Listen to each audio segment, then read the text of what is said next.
came back! Welcome back to Aging Gracefully. I'm Matthew Essex. Bad news today, though. We are going to Manhattan, and we're taking Jason Voorhees with us. This is the 1989 release of Friday the 13th, Part 8, Jason Takes Manhattan, directed by Rob Hedden. We are in the gimmick vortex of the Friday the 13th franchise. Last episode, we had a blonde with telekinesis. Now we're going to New York. We're going to be in hell pretty soon.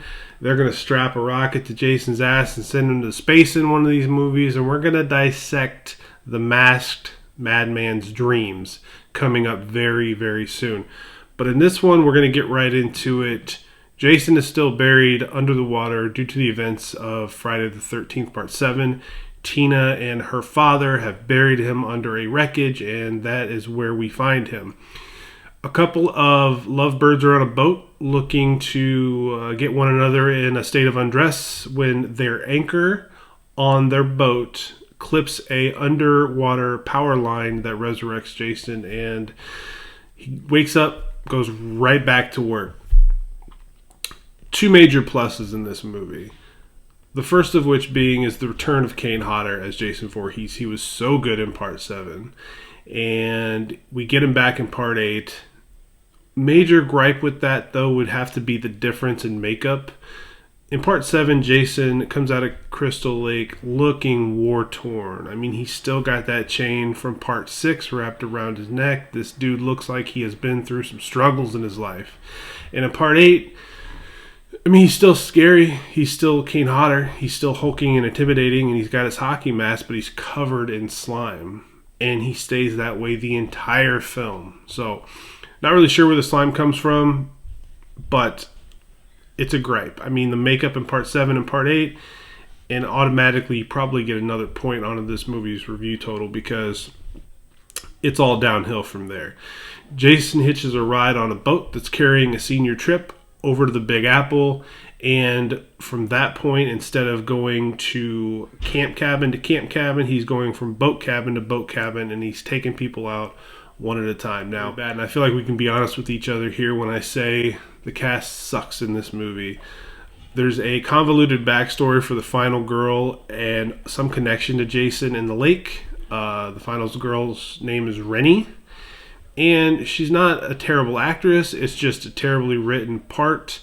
The boyfriend's weak. The father figure is really so overbearing. It's almost comical at how he acts. You know, it's a little too diabolical. Like they try to go out of their way to make him seem like some sort of a villain. Because eventually what happens is they find all these people dead on a boat, and they decide to abandon that ship and get onto a lifeboat and just test their luck on the open sea.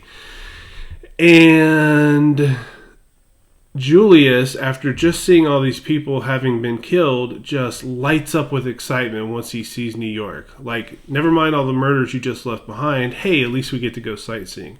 Now, they're on this lifeboat for miles, for a long time.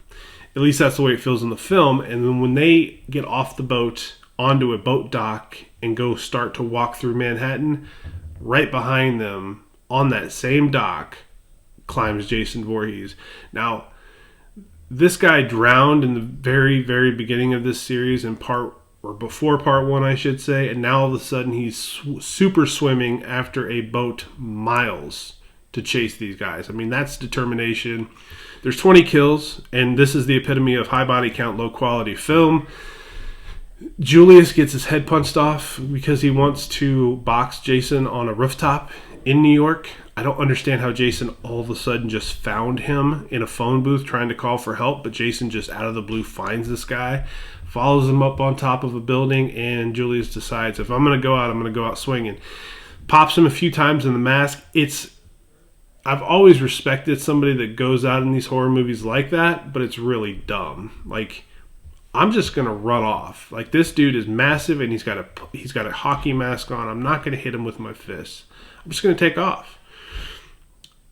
Jason lets him get some shots in, and then Jason pops his head off with one punch, and it lands several stories down perfectly into trash can.